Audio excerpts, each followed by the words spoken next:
കടപ്പുറത്തുയർത്തിയ താൽക്കാലിക കൂടാരങ്ങളിൽ ചന്ദ്രക്കല ചാർത്തിയ പച്ചപ്പതാക പാറിക്കളിച്ചു. തലക്കെട്ട് കെട്ടിയ പടയാളികൾ തിരക്കിട്ട് നടക്കുന്നുണ്ടായിരുന്നു. തീരത്ത് തമ്പടിച്ചിരിക്കുന്ന ഉരുവിൽ കുരുമുളക് കയറ്റുന്ന തിരക്കിലാണവർ. ആ വലിയ ഉരുവിൻ്റെ മുകളിലും പച്ചപ്പതാക തല ഉയർത്തി പറന്നു. ഉരുവിൻ്റെ കപ്പിത്താൻ വലിയ ഭൂപടം നിവർത്തി വച്ച് പോകേണ്ട വഴി ഒന്നുകൂടി വിശദമായി പഠിച്ചു. ഇടയ്ക്ക് അയാൾ ദൂരദർശിനിയിലൂടെ കരയാകെ നിരീക്ഷിച്ചു. അകലെയായി പൊടി ഉയരുന്നു. അതിവേഗത്തിൽ പാഞ്ഞു വരുന്ന ഒരു കുതിര, അതിൻ്റെ മുകളിൽ ഒരു യുവാവ്. കപ്പിത്താൻ അപായമണി മുഴക്കി. പാളയം ജാഗ്രതയിലായി. നിമിഷ നേരം കൊണ്ട് തലപ്പാവുകാർ അച്ചടക്കമുള്ള പടയാളികളായി. ഊരിപ്പിടിച്ച വാളുകളുമായി അവർ ശത്രുവിനെ നേരിടാൻ ഒരുങ്ങി. അത്രയും നേരം ക്ഷീണമെന്തെന്നറിയാതെ പാഞ്ഞു വന്ന കുഞ്ഞൂട്ടനാകട്ടെ എന്തോ അപകടം മണത്ത പോലെ വേഗം കുറച്ചു. അയ്യപ്പൻ കുഞ്ഞൂട്ടൻ്റെ കഴുത്തിൽ തട്ടി. കൂടാരത്തിന് മുന്നിലെത്തിയ അവൻ പരിസരമാകെ നിരീക്ഷിച്ചു. ശത്രു പ്രബലനാണ്. ഏതാണ്ട് 500ഓളം പടയാളികൾ വരും ഇവിടെ മാത്രം. ഉരുവിലുള്ള സഹായികൾ വേറെയും. അവൻ കുതിരപ്പുറത്ത് നിന്നിറങ്ങി. തനിക്ക് കാണേണ്ടത് അവരുടെ തലവനെയാണ്. പ്രത്യേകിച്ച് തർക്കിച്ചു നിൽക്കേണ്ട കാര്യമില്ല. കുന്തം കയ്യിലേന്തിയ പടയാളികൾ അവന് നേരെ അടുത്തു. അവൻ അല്പം പോലും ഇളകാതെ അവരുടെ ഇടയിൽ നിന്നു. ആരാ, എന്തു വേണം? പരുഷമായൊരു ശബ്ദം. പടയാളികൾ അനുസരണയോടെ മാറി നിന്നു. നെഞ്ചു വിരിച്ച് തല ഉയർത്തി ഒരു തലപ്പാവുകാരൻ കടന്നു വന്നു. അതേ പച്ച തലപ്പാവ്. അയ്യപ്പൻ അയാളെ സൂക്ഷിച്ചു നോക്കി. താൻ പലതവണയായി കാണാതെ കാണുന്ന രൂപം. ആരാ? ഇതെൻ്റെ സാമ്രാജ്യമാണ്. ഇവിടേക്ക് അനുവാദം കൂടാതെ വന്ന നീ ആരാണ്? അയ്യപ്പന് ചിരിയാണ് വന്നത്. അതുകൊള്ളാം. എൻ്റെ ദേശത്തിൽ അനുവാദമില്ലാതെ കടന്നു വന്നത് പോട്ടെ, ഇവിടെ അനധികൃതമായി കൂടാരം കെട്ടുകയും കിടങ്ങുകൾ കുഴിക്കുകയും ചെയ്യാൻ നിങ്ങൾക്കാരാണ് അധികാരം നൽകിയത്? കപ്പം നൽകാതെ വ്യാപാരം നടത്തുകയും അതും പോരാഞ്ഞിട്ട് എൻ്റെ ദേശക്കാരെ കൊള്ളയടിക്കുകയും വകവരുത്തുകയും ചെയ്ത വരത്തനാണ് ഞാൻ ആരെന്ന് ചോദിക്കുന്നത്. ഓഹോ, ഇത് നിങ്ങളുടെ ദേശമാണല്ലേ? അപ്പോൾ നീയാണോ ഈ സ്വരൂപത്തിൻ്റെ അധികാരി?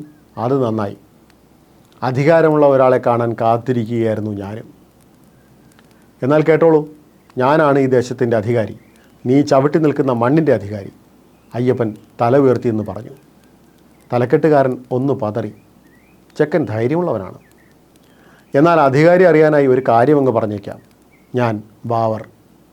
എൻ്റെ മുകളിലുള്ളത് പടച്ചവൻ മാത്രം. അവൻ്റെ അധികാരമല്ലാതെ മറ്റൊന്നിനെയും ഞാൻ അംഗീകരിക്കില്ല. വിധേയനാകുന്നത് അവൻ്റെ കൽപ്പനകൾക്ക് മുന്നിൽ മാത്രം. അയ്യപ്പൻ ഇത് കേട്ട് ചിരിച്ചു. ബാവർക്ക് അരിശം കയറി. അയാൾ തൻ്റെ അടുത്തായി നിന്ന അനുയായിക്ക് സൂചന നൽകി. അയാൾ വാളുമായി അയ്യപ്പൻ്റെ നേരെ പാഞ്ഞു. അവന് നിമിഷങ്ങൾ ധാരാളമായിരുന്നു. അവൻ്റെ ചൂണ്ടുവിരൽ അയാൾക്ക് നേരെ ഉയർന്നു. അയാൾ പ്രതിമ പോലെയായി. അയാളുടെ നെറ്റിത്തടം കനല് പോലെ ചുമന്നു. നിന്ന നിൽപ്പിൽ നിന്ന് അനങ്ങാൻ കഴിയുന്നില്ല. ബാവർക്ക് തൻ്റെ കണ്ണുകളെ വിശ്വസിക്കാനായില്ല. പടച്ചോനെ, പിഴയ്ക്കുകയാണോ? ബാവർ അയ്യപ്പന് നേരെ വാൾ വീശി. മിന്നൽ വേഗത്തിൽ ചുരിക കൊണ്ട് അവന് തടുത്തു. തങ്ങളുടെ നേതാവ് വാളെടുക്കുന്നത് കണ്ട് പടയാളികൾ അലറി. അവർ പാഞ്ഞെടുത്തു. അനങ്ങിപ്പോകരുത്, അയ്യപ്പൻ അലറി. പടയാളികൾ സ്തബ്ധരായി. ഞാൻ ഒറ്റയ്ക്കാണ് നിങ്ങളുടെ അടുത്തേക്ക് വന്നത്. അംഗബലം കാണിക്കാനാണെങ്കിൽ എനിക്കും അതാകാമായിരുന്നു. പിന്നിലേക്ക് സൂക്ഷിച്ചു നോക്കൂ. ബാബർ അനുയായിയുടെ കയ്യിൽ നിന്നും ദൂരദർശിനി വാങ്ങി നോക്കി. അതാ അങ്ങ് അകലെ വലിയൊരു കുതിരപ്പട നിരന്നു നിൽക്കുന്നു. അമ്പും വില്ലുമേന്തിയവർ. ഒരു യുദ്ധം ഒഴിവാക്കാനാകും ഒറ്റയ്ക്ക് വന്നത്. അപ്പോൾ ഇവൻ നിസാരക്കാരനല്ല. ബാബർ, എൻ്റെ കയ്യിലുള്ളത് ഈ ഒരു ചുരിക മാത്രമാണ്. അഭിമാനമുള്ള യോദ്ധാവാണെങ്കിൽ ഒറ്റയ്ക്ക് വരണം. അവൻ്റെ വെല്ലുവിളി.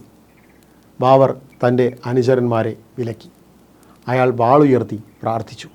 അയ്യപ്പനുമായി പോരാടാൻ തയ്യാറായി. അയ്യപ്പനാകട്ടെ അചഞ്ചലനായി നിന്നു. ബാബർ അവന് നേരെ വാള് വീശി. അയ്യപ്പൻ തടുത്തു.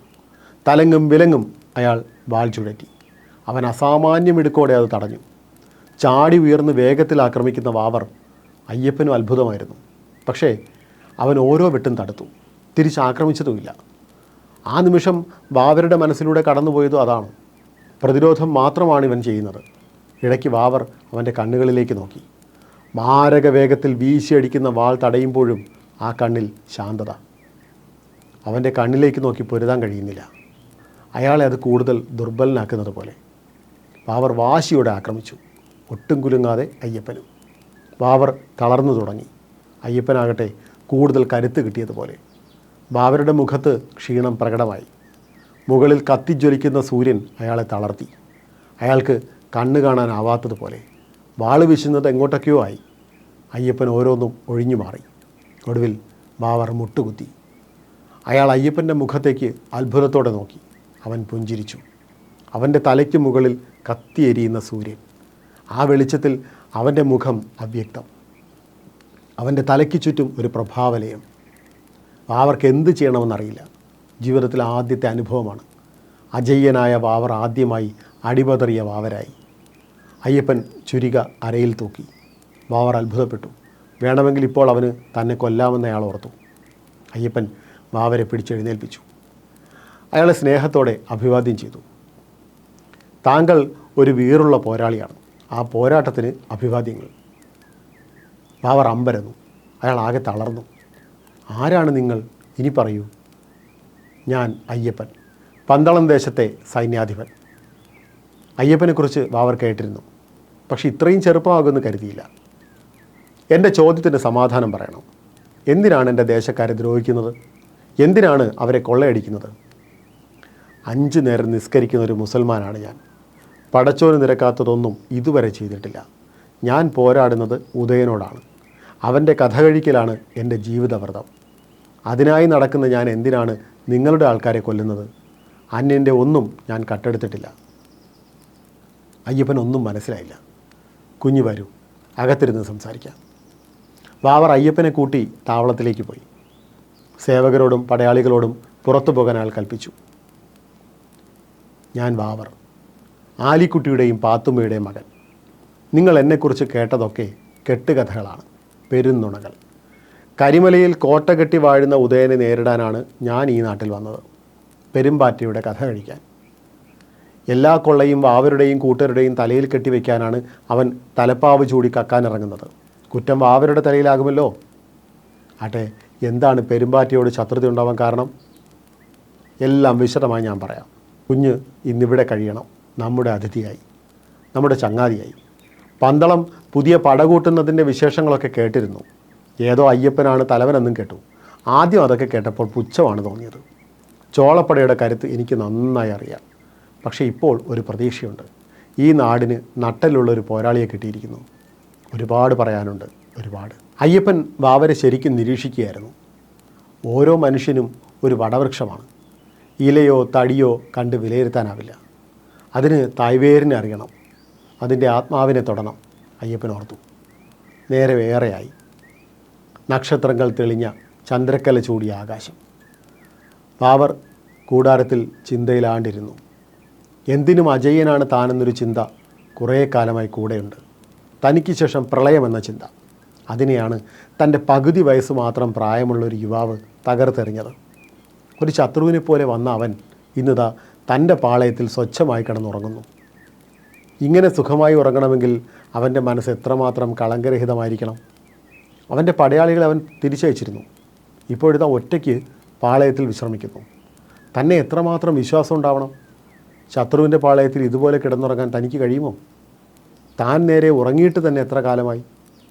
എക്കാലവും തിരക്ക് തന്നെയായിരുന്നു. ഉത്തരദേശത്തു നിന്നും കുരുമുളക് തേടിയാണ് ആദ്യം ഇവിടെ എത്തിയത്. പാപ്പച്ചിയുടെ കൂടെയാണ് ആദ്യത്തെ ഒരു യാത്ര. അള്ളാഹുവിനെ നമസ്കരിച്ചുകൊണ്ട് തുടങ്ങിയ യാത്ര. തടസ്സം നിന്ന നാട്ടുരാജാക്കന്മാരെയൊക്കെ ആട്ടിപ്പായിച്ചു. ഒടുവിൽ സാമ്രാജ്യം വിശാലമായി. സമ്പാദ്യം അതിര് കവിഞ്ഞു. പരമകാരുണ്യവാനായ പൊന്നു തമ്പുരാനോടുള്ള ദുവായ്ക്ക് മാത്രം മുടക്കം വരുത്തിയില്ല. ഈടെയായി പക്ഷേ ഒരു വിരക്തിയാണ് കൂടെയുള്ളത്. എല്ലാം ഒന്നൊന്നായി അവസാനിപ്പിക്കണമെന്നുണ്ട്. അതിനിടയിലാണ് ഈ ചെക്കൻ്റെ വരവ്. ഉദയൻ്റെ ചോളപ്പടയെ അമർച്ച ചെയ്യാൻ നാട് നീളെ സഹായം തേടി നടന്ന് കിട്ടുന്നതൊക്കെ കൂട്ടിവെക്കുന്ന ഒരു പൈതൽ. ബന്ധങ്ങളുടെ കെട്ടുപാടുകൾ ഉപേക്ഷിച്ചു കൊണ്ടുള്ള മടക്കമാണ് ഇനി വേണ്ടത്. എത്രയോ കാലമായി ഉള്ളിൽ കാക്കുന്ന മോഹമാണിത്. ഈ ആർഭാടങ്ങളും പടപ്പുറപ്പാടുമെല്ലാം വിട്ട് അജ്മീറിലെയോ ഏർവാടിയിലെയോ ഏതെങ്കിലും ദർഗയിൽ അള്ളാഹുവിനെ സേവിച്ചുകൊണ്ട് കഴിയണം. അതിനപ്പുറം ഒന്നും വേണ്ട. ഈ ഭൂമിയിൽ സ്വന്തമെന്ന് പറയാൻ ഇനി ആരുമില്ല. ഉമ്മച്ചിയും വാപ്പച്ചിയും നേരത്തെ പോയി. പിന്നെ എല്ലാമായിരുന്നത് ലൈലയാണ്, തൻ്റെ കളിക്കൂട്ടുകാരി. അവളായിരുന്നു ജീവിക്കാനുള്ള കരുത്ത്. ഒരിക്കൽ എല്ലാം വിട്ട് മക്കത്തേക്ക് അവളുടെ കൈയും പിടിച്ച് നടക്കുന്നത് എത്ര തവണ കിനാവ് കണ്ടു. പക്ഷേ ചിന്തിക്കുന്നതല്ലല്ലോ നടക്കുന്നത്. ബാവരുടെ ജീവിതം തളിർത്തതും വളർന്നതും പൂവിടർന്നതും ലൈലയുള്ളപ്പോഴാണ്. അവളായിരുന്നു വസന്തം, അത്തർ പൂശിയ രാവുകൾ. 14-ാം രാവിൽ പൂനിലാവ് പോലെ പ്രകാശം ചൊരിഞ്ഞവൻ. ഇന്ന് താൻ ശൂന്യനാണ്. അവൾ വിട്ടുപോയിട്ട് 3 വർഷമാകുന്നു. ഓരോന്നായി വെട്ടിപ്പിടിക്കാനുള്ള നെട്ടോട്ടമാണ് എല്ലാത്തിനും ഹേതു. കോവൈ നാട്ടിലെ താവളം കൊള്ളയടിച്ചവർക്ക് വേണ്ടത് പൊന്നും പണവും മാത്രമായിരുന്നില്ല, ലൈലയെ കൂടിയായിരുന്നു. ഉടലിൻ്റെ പാതി ചിന്തി എറിഞ്ഞവൻ ഉദയൻ. ഈ നാട്ടുകാരുടെ പെരുമ്പാറ്റ. അവനെ തീർക്കണം, കരിമലക്കോട്ട തകർക്കണം. അതിനായി അയ്യപ്പന് വേണ്ടതെല്ലാം നൽകണം. നേടിയതും അറിഞ്ഞതും മുഴുവൻ കൊടുക്കും. ലക്ഷ്യം ഒന്ന് മാത്രം, ഉദയൻ്റെ തല വെട്ടി കരിമലക്കോട്ടയിൽ നാട്ടണം. അയ്യപ്പനെ ആദ്യം കണ്ടപ്പോൾ മുതൽ ഉള്ളിലൊരു പിടച്ചിലായിരുന്നു. എവിടെയോ കണ്ടു മറന്ന മുഖം. അവന് നേരെ വാളുയർത്തുമ്പോൾ ഉള്ളിൽ പറഞ്ഞു, പടച്ചോനെ പൊറുക്കണേയെന്ന്. ഈയിടെ ചിന്തകളൊക്കെ ഇങ്ങനെയാണ്, വല്ലാതെ ആടി ഉലയുന്നു. കാറും കോളുമാണ് ചുറ്റും, പിന്നെ ചതിയുടെ വൻ ചുഴികളും. ഇതെല്ലാം വിട്ട് തസ്ബി കോർത്ത മാലയുമായി അലയണം. പഠിച്ച യുനാനി വൈദ്യം ആർക്കെങ്കിലുമൊക്കെ പറഞ്ഞു കൊടുക്കണം. കപ്പലോട്ടവും കച്ചവടവും ഒന്നുമില്ലാതെ ഏതെങ്കിലും ഒരു നാട്ടിൽ സ്വച്ഛതയോടെ കഴിയണം. ഇതൊക്കെയാണ് ഇപ്പോഴത്തെ ആഗ്രഹങ്ങൾ. അയ്യപ്പൻ കണ്ണു തുറന്നു. ബാവർ അവനെ നോക്കി ചിരിച്ചു. ചങ്ങാതിക്ക് ഇവിടെ കിടന്നുറങ്ങാൻ ഭയമില്ലേ? എങ്ങനെയാണ് എന്നെ കണ്ണടച്ച് വിശ്വസിക്കുന്നത്? കുറച്ചു നേരം മുന്നേ ഞാൻ പന്തളത്തിൻ്റെ ശത്രുവായിരുന്നില്ലേ? എല്ലാം ഒരു വിശ്വാസമാണ് ബാവർ. ആകാശത്തിലേക്ക് നോക്കൂ, പേരറിയാത്ത എത്ര ഗോളങ്ങൾ. ഏതെങ്കിലും ഒന്നിൻ്റെ പരിക്രമണം തെറ്റിയാൽ ഈ ഭൂമിയിലെ ജീവൻ ഓർമ്മ മാത്രമാവും. ആ ഗോളങ്ങൾക്കും ഒരു നിയമമുണ്ട്. പരസ്പരം മനസ്സിലാക്കി തങ്ങളുടെ വഴിയിലൂടെ മാത്രം അവ പ്രയാണം തുടരുന്നു. ഒന്നും ഒന്നിനും വിഘാതമാവുന്നില്ല എന്ന് സാരം. ആ വിശ്വാസമാണ് മുന്നോട്ട് നയിക്കുന്നത്. വൃക്ഷച്ചുവട്ടിൽ കിടന്നുറങ്ങുന്ന വഴിയാത്രക്കാരൻ മനസ്സിൽ ഉറപ്പിക്കുന്ന ഒരു വിശ്വാസമുണ്ട്. ഈ മരച്ചില്ലകൾ ഒടിഞ്ഞു വീണ് തന്നെ അപായപ്പെടുത്തില്ല എന്ന വിശ്വാസം. ആ വിശ്വാസം നഷ്ടമാകുന്നിടത്ത് അയാളുടെ ഉറക്കവും നഷ്ടപ്പെടും. കുഞ്ഞനുറുമ്പ് മുതൽ കരിവീരൻ വരെയുള്ള ഓരോന്നും ഇങ്ങനെ പരസ്പരം വിശ്വസിക്കുന്നവരാണ്. അപ്പോൾ ചങ്ങാതി എന്നെ വിശ്വസിക്കുന്നു എന്നർത്ഥം. ഞാൻ താങ്കളെ ചതിക്കില്ലെന്ന് എന്താണ് ഉറപ്പ്? ഓരോ ശ്വാസോച്ഛ്വാസത്തിലും ഈശ്വരന് നന്ദി പറയുന്ന ഒരാൾക്ക് എങ്ങനെ ചതിയനാകാൻ പറ്റും? അള്ളാഹു നമ്മൾ രണ്ടല്ലേ? അദ്ദേഹത്തിൻ്റെ സാമ്രാജ്യത്തിലെ പടയാളികളാണ് നമ്മൾ. വഴിപിഴക്കില്ലെന്ന് ഉറപ്പാണോ? ബാവർ, ഈശ്വരൻ തന്നെയാണ് നമ്മൾ.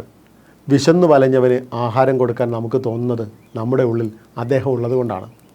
നാം നൽകുന്ന ആഹാരവും സ്വയം നമ്മളും അവരനെ സംബന്ധിച്ചിടത്തോളം ഈശ്വരൻ തന്നെയാണ്.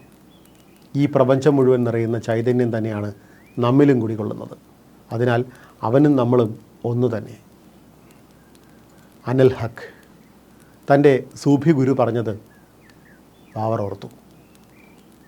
ഈ പ്രായത്തിൽ തൻ്റെ മുന്നിൽ നിൽക്കുന്ന യുവാവ് പറയുന്ന കാര്യങ്ങൾ മഹത്തരമാണ്. ഉത്തരദേശത്തെ സൂഫികളുടെ വാക്കുകൾ. കേവലം പന്തളത്തെ പടത്തലവനായി കാലം കഴിക്കാൻ നിയോഗിക്കപ്പെട്ടവനല്ല ഇവനെന്ന് ബാവർ ഓർത്തു.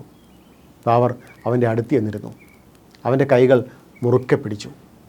അയാൾക്ക് അവനോട് വലിയ വാത്സല്യം തോന്നി. ആ സ്നേഹം അയ്യപ്പൻ തിരിച്ചറിഞ്ഞു.